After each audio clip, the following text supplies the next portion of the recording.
In this exercise I want to go through numbered lists, bullet lists and outlined numbered lists. So first of all I'm going to put a numbered list on by using this button on the ribbon on the paragraph group. Once I click that I get my number, start typing, press enter, get a second number. If I want a space I hold my shift key down and press enter, let go of the shift key, press enter again, and I'll get my next number.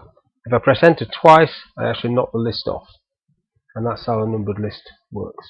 A bullet list is exactly the same, except I'm using a bullet.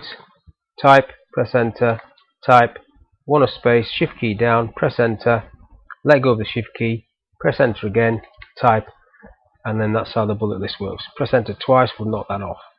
Now, if I want what's called an outline list, let's get rid of this stuff, it's slightly different.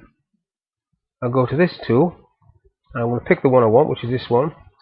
It looks very similar at the start. Start typing, press enter, get my next number, press enter, get my next number, but this is where it's going to differ.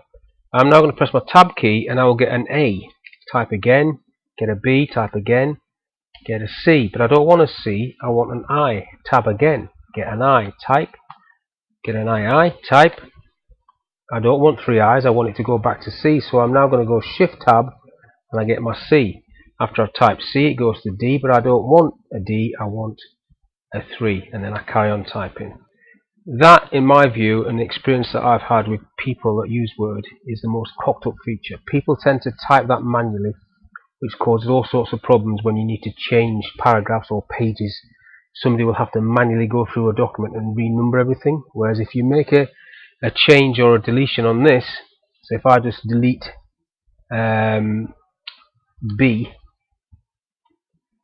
things just automatically recalculate.